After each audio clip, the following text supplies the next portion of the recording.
अस्सलाम वालेकुम एवरीवन, मैं हूं आपकी क्लास टीचर आमना।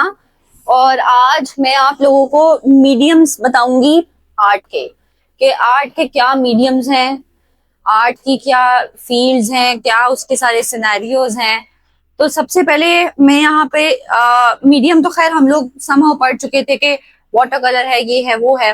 तो आर्ट में टेक्निक्स क्या होती हैं, जैसे कि इम्प्रेशनिज्म है, रेनासांस था, आपका सारा कुछ था, ग्रीक पीरियड था। सबसे पहले हम लोग पढ़ते हैं कि पेंटिंग और ड्राइंग मीडिया में बेसिकली आता क्या है। ठीक है, इसमें हमारे पास नंबर वन ऑयल पेंटिंग आ जाती है, एक्रेलिक पेंटिंग आ जाती है हमारे पास, वाटर कलर आ जाते हैं, गॉज आ जाता है हमारे पास, गॉज पेंट्स होते हैं।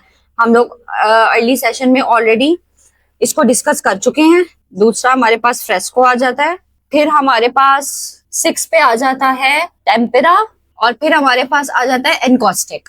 अच्छा, हमने पहले सारे टाइम पे मैंने आप लोगों को oil painting, acrylic, water colour और गॉज का पढ़ाया था। मैंने आप लोगों को फ्रेस्को, टेम्पेरा और एनकॉस्टिक का नहीं पढ़ाया था, राइट। तो अभी हम लोग इन तीनों को पढ़ेंगे।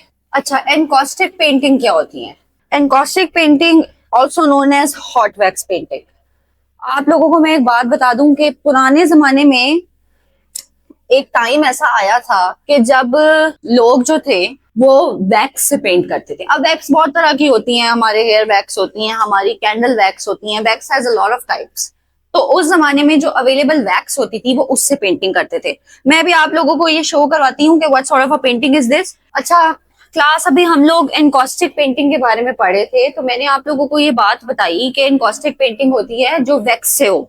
तो उस जमाने में लोग क्या करते थे, उस जमाने में क्योंकि ऑब्वियसली बहुत इनिशियल स्टेजेस थी, हमारे पास कलर्स की इतनी वैरायटी नहीं थी, तो हमारे पास जो इंग्रेडिएंट्स होते थे, जो अवेलेबल चीजें होती थी, हम उसमें करते थे। Encaustic painting also known as hot wax painting. सबसे पहले आप लोग अपने माइंड में चीज रख लें कि हॉट वैक्स पेंटिंग जो है वो एनकॉस्टिक पेंटिंग है। So it is a form of painting that involves a heated wax medium to which colour pigments have been added. यानी कि आप जैसे मोमबत्ती है, मोमबत्ती में वैक्स ही होती है, ठीक है। तो उस जमाने में we people have a lot of waxes, ठीक है। जैसे यहाँ पे इन्होंने बीज वैक्स लिखा है, डमार रेजिन लिखा है, ये सारी ना वैक्स की टाइप है, ठीक है। तो उस जमाने में जो भी अवेलेबल वैक्स होती थी उसमें वो पिगमेंटेड कलर्स लगाते थे, यानी डाल के ना रंग बना दिया। ये जो पेंटिंग आप लोगों को यहाँ पे दिख रही है ना, ठीक है, ये बेसिकली सारी पेंटिंग वैक्स से बनी हुई है। Obviously it's gonna take days सूखने के लिए। तो encaustic painting, hot wax painting है, is a form of painting that involves a heated wax medium to which color pigments have been added. The molten mix is applied to a surface, usually prepared wood. ठीक है, through canvas and other materials are used sometimes. तो जो ये medium बनाते थे mix, ये ठीक है, ये बेसिकली अप्लाई होता था उस सरफेस पे जो स्पेशली वुड यानी लकड़ी का एक होता था, एक कैनवस, एक डब्बा, उस पे रेडी किया जाता था। उस पे स्पेसिफिकली आप वैक्स से काम करते थे। The simplest encaustic medium could be made by adding pigments to wax, ठीक है। जो आसान तरीका होता था ना पेंटिंग का, कि वैक्स के मीडियम में वो डिफरेंट पिगमेंट्स ऐड कर देते थे through recipes. Most commonly consist of beeswax and dammar resin. उस टाइम पे जो सबसे ज्यादा अवेलेबल वैक्स होती थी हमारे पास, वो बीज वैक्स होती थी और डमार रेजिन होता था, ठीक है, पोटेंशियली विद अदर इंग्रेडिएंट्स। ये वो बेसिक हमारे पास इंग्रेडिएंट्स थे जिसको मिला के हम लोग वैक्स से पेंटिंग करते थे। अब पिगमेंटेशन पे हम आ जाते हैं। Dried powdered pigments can be used through some artist use pigmented wax, ink, oil paints और अदर फॉर्म ऑफ पिगमेंटेशन। यानी उस टाइम पे जो हमारे पास इंक अवेलेबल होती थी, ऑयल पेंट्स, ऑयल होते थे, या नेचुरल कलर्स जो हम फूड कलर्स जो निकालते थे, हमारे पास उनमें से कुछ भी अवेलेबल होता था ना, हम वो उसको वैक्स में मिक्स करके ना हम अपना वो तैयार कर लेते थे।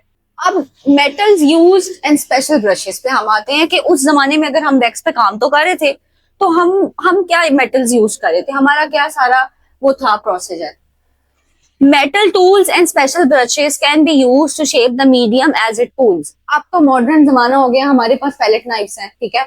उस जमाने में हमारे पास पैलेट नाइफ्स नहीं होते थे, तो हम लोग लकड़ी के वो काट के ना, लकड़ी के जो हमारे पास पीसेस होते थे उनको हम काट के उसकी वो सख्त किस्म की चीजें बनाते थे जो यूज होते थे हमारे डाविंची के जमाने में, ठीक है।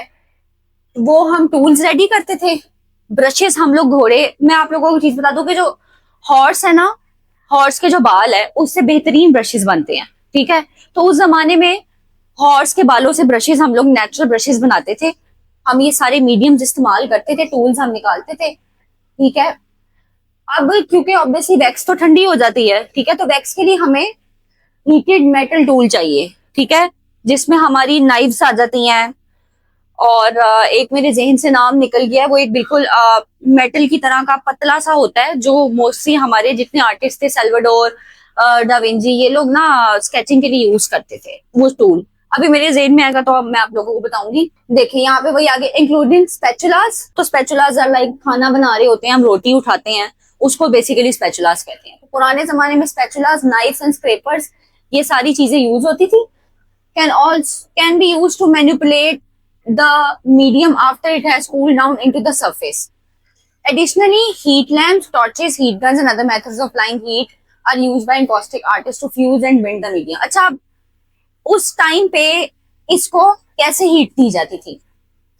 टॉर्च से, लाइट से, हीटेड लैंप से होते थे, हीट गन्स होती थी, जितने भी ऐसे मटेरियल जिसमें आप लोगों की हीट इन्वॉल्व हो रही हो ना, ठीक है, वो किया जाता था। The medium can also be sculpted and material can be encased or layered into the medium. A completely unrelated type of encaustic painting not involving wax at all is found. अच्छा, अब उन्होंने हमें ये बताया कि एक अजीब सी ऐसी पेंटिंग बनी थी एनकॉस्टिक, जिसमें वैक्स यूज ही नहीं हुई थी। A completely unrelated type of encaustic painting not involving wax at all is found in British ceramics. British ceramics में हमें एक पेंटिंग मिली थी after Josiah Wedgwood devised and patented the technique 1769 में। This was a mixture of light second firing. Using the bezel was black and painted in the red of red figure painting.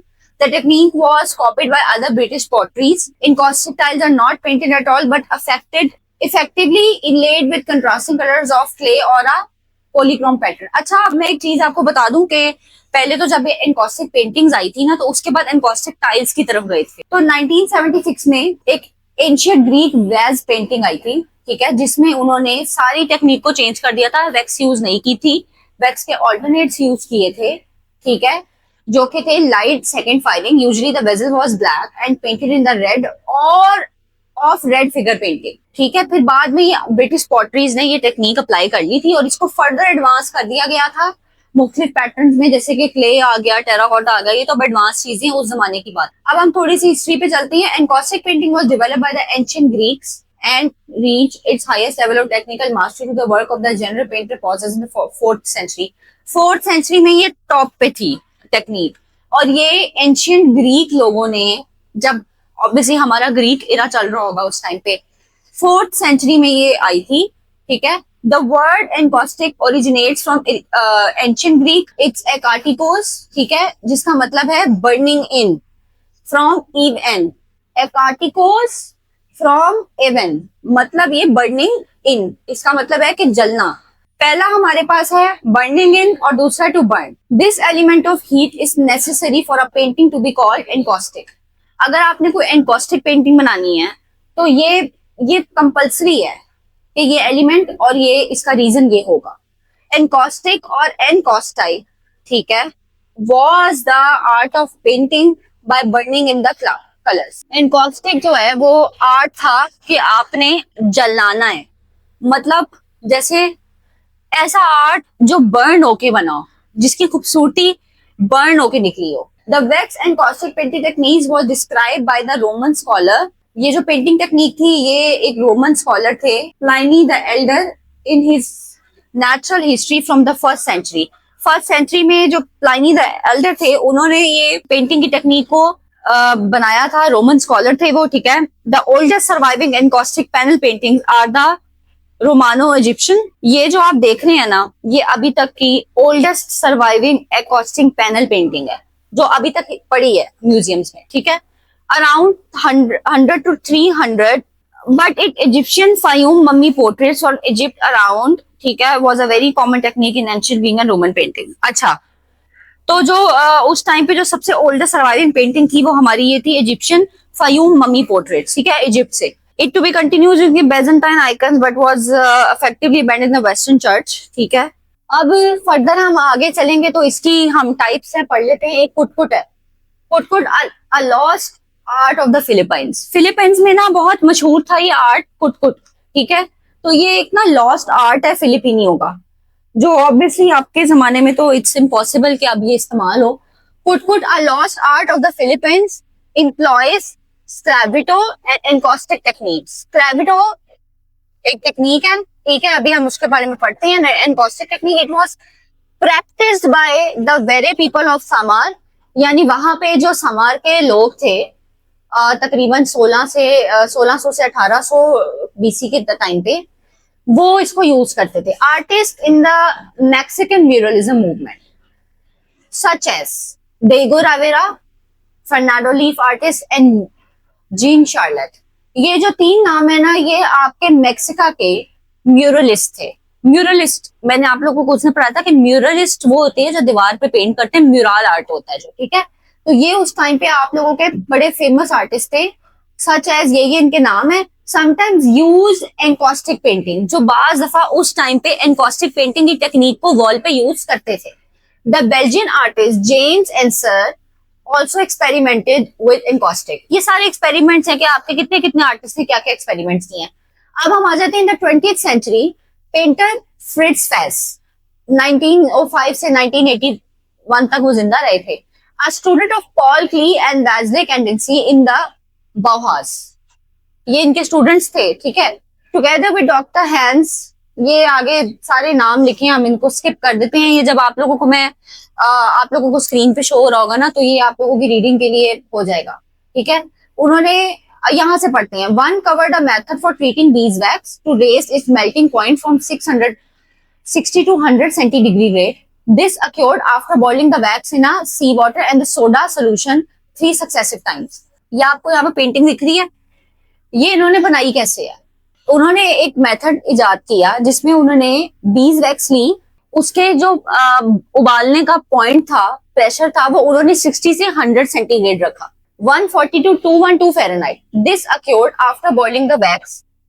Wax को उन्होंने पहले सी water में डाला, सी water में यानी कि नमक के पानी में डाला, ठीक है। And soda solution 3 successive time, 3 बार उन्होंने सोडा सोल्यूशन इसमें डाला था। The resulting harder wax is the same as the Punic wax, refer to the ancient Greek writings on encaustic paint. तो ये करने से क्या हुआ था कि आपकी जो वैक्स थी ना, ठीक है, वो एक सख्त फॉर्म में आ गई थी, जिसपे उन्होंने ये एक बनाया था।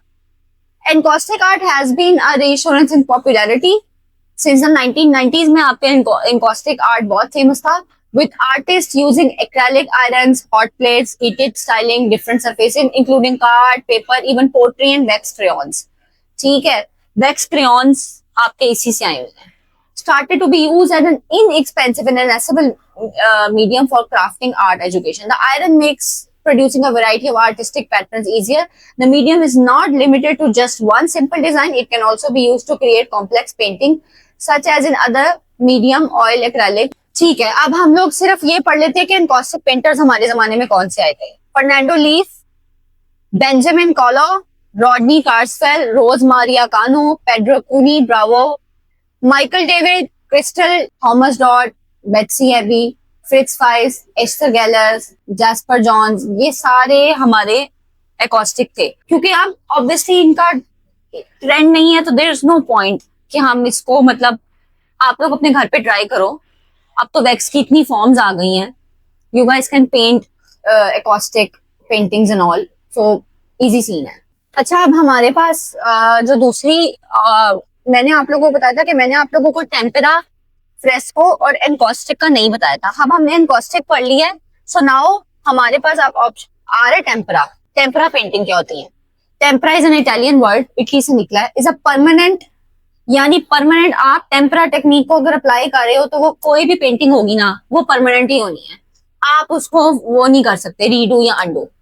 सो tempera is a permanent fast drawing painting medium consisting of pigments mixed with a water soluble binder medium, ठीक है, usually glutinous material such as egg yolk. There are several types of tempera paint, but the type containing egg yolk is called egg tempera. ठीक है, tempera paint made from milk protein is called casein paint.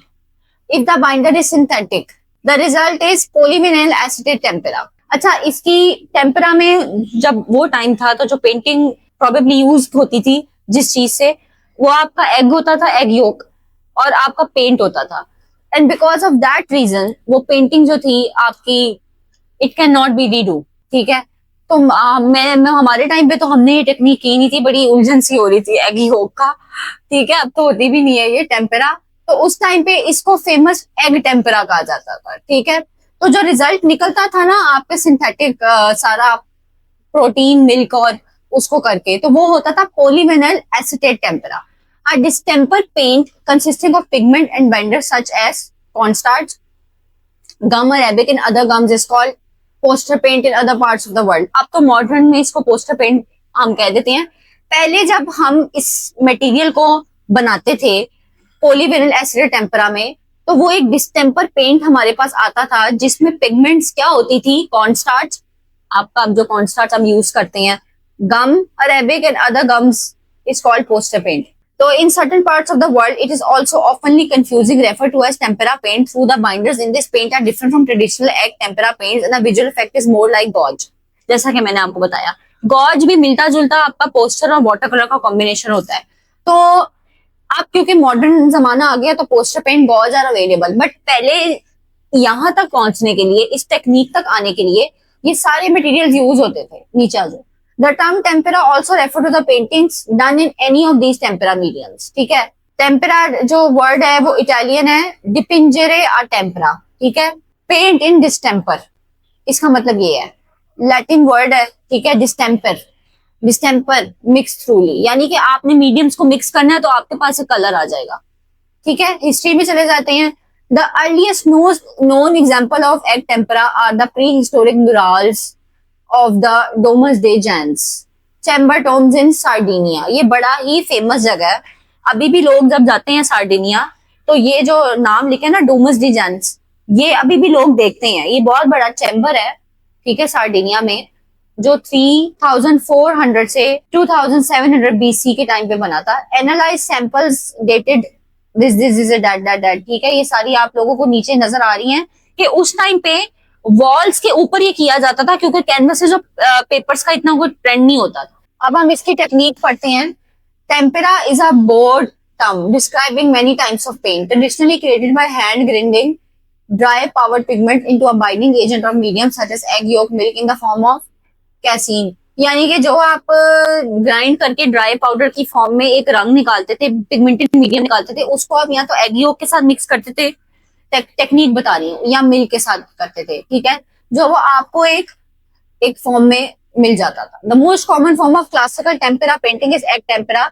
For this form most often और the contents of the egg yolk is used. Tempera के इसमें egg yolk use होता था। ठीक है, the membrane of the yolk are discarded in the membrane of the yolk dangled over a receptive culture of drain फ्ला फ्ला फ्ला फ्ला फ्ला। ये सारा उन्होंने आपको तरीके बता दिए हैं कि आप उसमें क्या क्या चीजें ऐड कर सकते थे, क्या क्या होता था, तो वो आपका बन जाता। Some egg tempera schools are different mixing of egg yolk and water.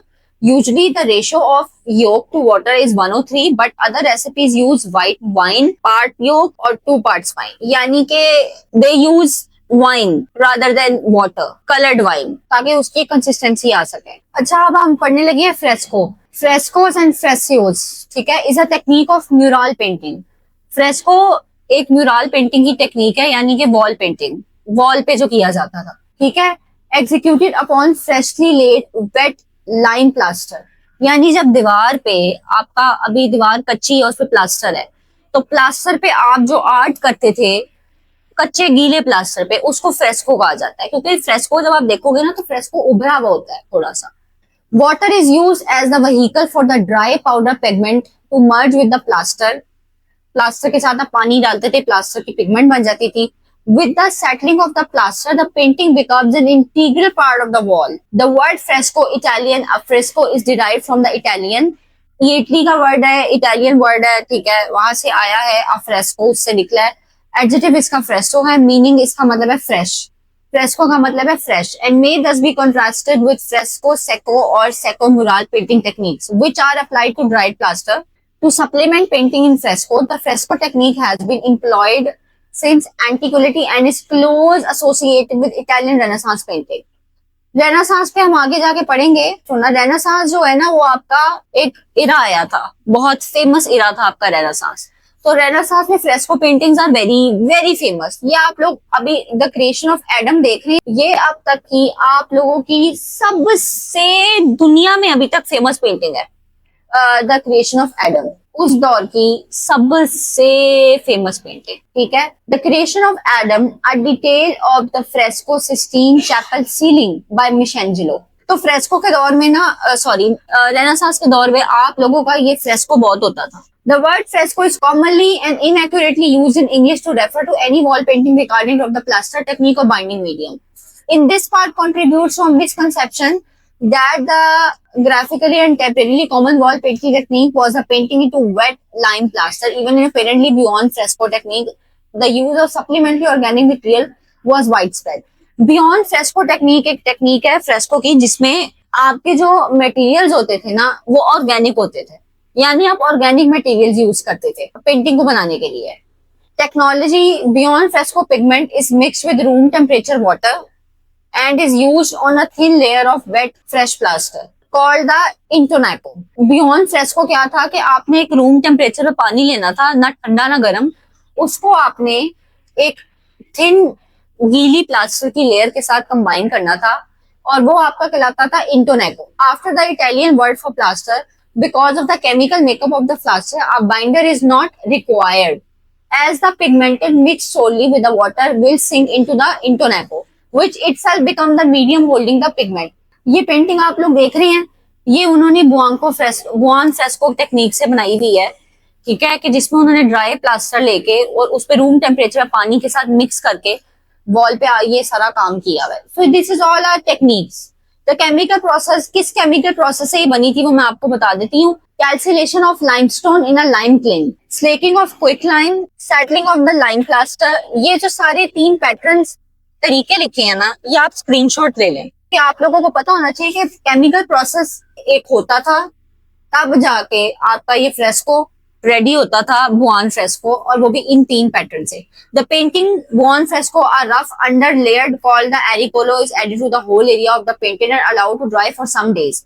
Many artists sketch their compositions on this underlayer, which would never be seen in a red pigmented called synopia, a name also used to refer to these underpaintings later. New techniques for transferring paper designs to the wall were developed. ये आप देख रहे हैं, ये Roman fresco of a young man from the villa of Arianna 1st century में बनाया गया था, और ये फ्रेस्को है जो वॉल पे डायरेक्ट बना था, ठीक है। Beyond frescoes are difficult to create because of the deadline associated with the drying plaster. अब प्लास्टर अगर गीला हो तो हमारे पास मार्जिन होता है उस पे काम करने का, लेकिन अगर आप ड्राई प्लास्टर पे काम कर रहे हो तो वो बहुत मुश्किल है।